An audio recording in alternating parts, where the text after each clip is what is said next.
Hello everyone, welcome back to UPSC desk official. I hope कि आप सब लोग ठीक हैं। तो आज का इम्पॉर्टेंट टॉपिक है, अमेरिका ने एक ऐसा बिल सेनेट में पास किया है जो इंडिया जैसे कंट्रीज़ पर 100% टैरिफ लगाने का रास्ता खोल सकता है। The US Senate has cleared a major Russian sanctions bill that could hit India and China with 100% tariffs. तो पूरा मैटर समझते हैं कि 100% टैरिफ का क्या मतलब है और अमेरिका इंडिया पर इतना हाई टैरिफ क्यों लगाना चाहता है, और सबसे इम्पॉर्टेंट बात, इससे इंडिया की इकोनॉमी और एनर्जी सिक्योरिटी पर क्या इम्पैक्ट हो सकता है। तो सबसे पहले समझते हैं 100% टैरिफ का क्या मतलब होता है। टैरिफ का मतलब होता है इंपोर्टेड गुड्स पर लगने वाला टैक्स। मान लीजिए इंडिया से अमेरिका में कोई प्रोडक्ट $100 का एक्सपोर्ट होता है। अगर अमेरिका उस प्रोडक्ट पर 100% टैरिफ लगा दे तो थियोरेटिकली उस प्रोडक्ट पर $100% का एडिशनल टैरिफ लग सकता है। यानी प्रोडक्ट की वैल्यू है $100, टैरिफ वो $100, तो टोटल कॉस्ट उस प्रोडक्ट की हुई $200। लेकिन इसका मतलब ये नहीं है कि इंडिया से अमेरिका जाने वाली हर चीज़ ऑटोमेटिकली डबल हो जाएगी। एक्चुअल इम्पैक्ट इस बात पर डिपेंड करेगा कि कौन से प्रोडक्ट पर टैरिफ लगता है, टैरिफ स्ट्रक्चर क्या है और पॉलिसी को प्रैक्टिकली कैसे इम्प्लीमेंट किया जाता है। तो अमेरिका ने एक्चुअली किया क्या है। अगस्त 2026 को यूएस सेनेट ने एक बिल पास किया है। इस बिल का नाम है Lindsey O Graham sanctioning Russia and Iran act of 2026।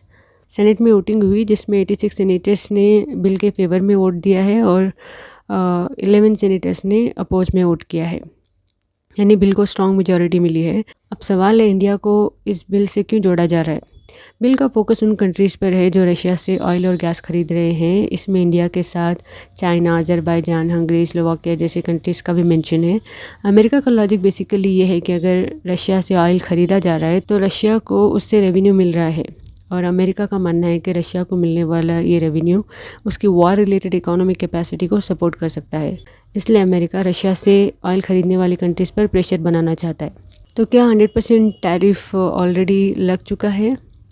Bill senate से पास होने का मतलब ये नहीं है कि इंडिया पर तुरंत 100% टैरिफ लग जाएगा। इस बिल के थ्रू प्रेसिडेंट को ज़रूरत पड़ने पर कुछ कंट्रीज़ के इंपोर्ट पर 100% तक टैरिफ लगाने की अथॉरिटी मिल सकती है, यानी 100% टैरिफ पॉसिबल है। इसका मतलब ये नहीं कि 100% टैरिफ ऑलरेडी इम्पोज हो गया है। तो दोनों बातों में डिफरेंस है। इंडिया का स्टैंड क्या है इस इशू पर। तो मेन स्टोरी का कोर ये है कि रशिया यूक्रेन वॉर के बाद ग्लोबल एनर्जी मार्केट में काफ़ी डिस्ट्रप्शन हुआ। इंडिया को अपनी एनर्जी नीड्स के लिए ह्यूज क्वांटिटी में क्रूड ऑयल इंपोर्ट करना पड़ता है। रशिया ने रिलेटिवली डिस्काउंटेड प्राइस पर, यानी मार्केट प्राइस के कंपैरिजन में कम दाम में क्रूड ऑयल ऑफ़र किया। तो इंडियन रिफाइनर्स के लिए इसका बहुत बेनिफिट था। तो क्रूड ऑयल कंपैरेटिवली चीपर मिलेगा तो रिफाइनरी की इनपुट कॉस्ट को कंट्रोल करने में हेल्प मिल सकती है। इसी वजह से इंडिया ने रशियन क्रूड इंपोर्ट सिग्निफिकेंटली बढ़ा दिया। तो प्रॉब्लम क्या हुई, यहाँ से इंडिया यूएस टेंशन शुरू होती है और इंडिया के लिए Russian oil equals to energy security plus relatively cheaper supply. लेकिन अमेरिका के पर्सपेक्टिव से Russian oil purchase equals to Russia को इकोनॉमिकली सपोर्ट करना।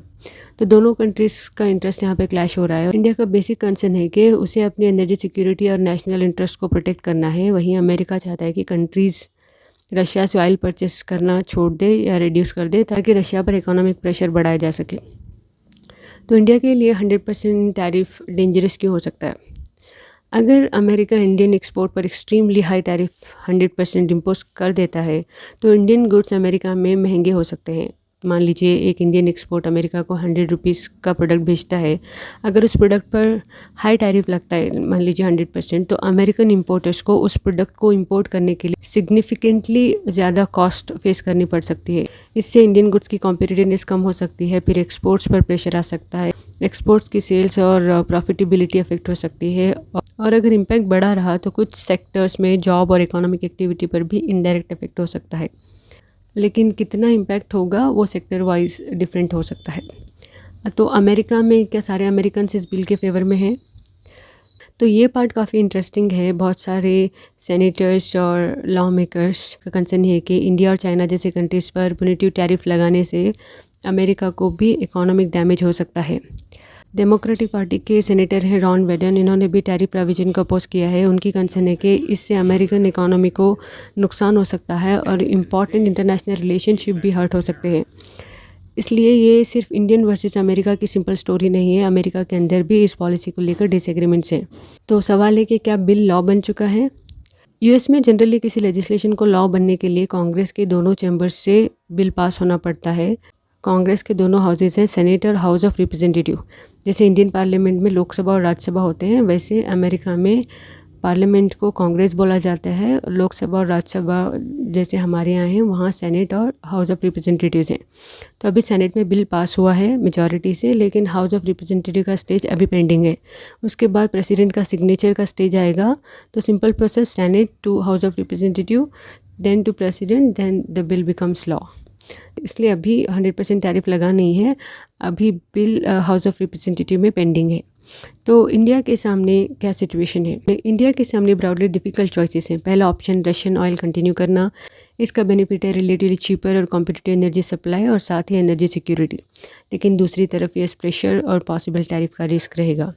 दूसरा ऑप्शन है रशियन ऑयल परचेस करना छोड़ दे, इससे अमेरिका के साथ टेंशन रिड्यूस हो सकती है, लेकिन फिर इंडिया को अल्टरनेटिव क्रूड सोर्सेज पर डिपेंड करना पड़ेगा जो पोटेंशियली ज़्यादा एक्सपेंसिव हो सकते हैं। यानी इंडिया को बैलेंस करना है एनर्जी सिक्योरिटी और यूएस के साथ स्ट्रैटेजिक रिलेशन, और साथ ही इंडिया को रशिया के साथ अपने रिलेशन को भी मेंटेन करना है। तो यूपीएससी के लिए GS2 इंटरनेशनल रिलेशन से ये टॉपिक डायरेक्टली कनेक्ट होता है। यहाँ सबसे इंपॉर्टेंट कॉन्सेप्ट है इंडिया की स्ट्रैटेजिक ऑटोनॉमी। इसका सिंपल मीनिंग है कि इंडिया किसी एक मेजर पावर कैंप के साथ कम्प्लीटली अलाइन नहीं होना चाहता। इंडिया को एक साथ यूएस के साथ स्ट्रैटेजिक पार्टनरशिप मेंटेन करनी है और रशिया के साथ लॉन्ग स्टैंडिंग रिलेशनशिप भी मेंटेन करना है और अपनी एनर्जी सिक्योरिटी को भी प्रोटेक्ट करना है। ये पूरा इशू मल्टी अलाइनमेंट और स्ट्रैटेजिक ऑटोनॉमी के कॉन्टेक्स्ट में भी डिस्कस किया जा सकता है। और GS पेपर 3 की बात करें तो यहाँ टैरिफ का कनेक्शन ट्रेड, एक्सपोर्ट, कॉम्पिटिटिवनेस और एम्प्लॉयमेंट से भी बनेगा, और क्रूड ऑयल का connection energy security, inflation, current account और इकोनॉमिक ग्रोथ से बनेगा। एक इंटरनेशनल इशू का डायरेक्ट कनेक्शन इंडियन इकोनॉमी से हो जाता है। कंक्लूजन में ये कहेंगे कि इंडिया रशिया से रिलेटिवली चीपर क्रूड ऑयल खरीदकर अपनी एनर्जी सिक्योरिटी को प्रोटेक्ट करना चाहता है, लेकिन अमेरिका रशिया पर प्रेशर बढ़ाने के लिए रशिया की मेजर ऑयल बायर्स पर हाई टैरिफ का ऑप्शन रख रहा है। इसलिए इंडिया के सामने एनर्जी सिक्योरिटी और यूएस के स्ट्रैटेजिक रिलेशनशिप के बीच एक डिफ़िकल्ट बैलेंसिंग चैलेंज है। तो 100% टैरिफ अभी इंडिया पर लगा नहीं है, लेकिन सेनेट में अप्रूवल हो चुका है, बिल अभी फाइनल लॉ नहीं बना है। तो आप अपनी राय बिल्कुल कमेंट में दे सकते हैं। आज के लिए बस इतना है। I will see in the next video. Thank you so much.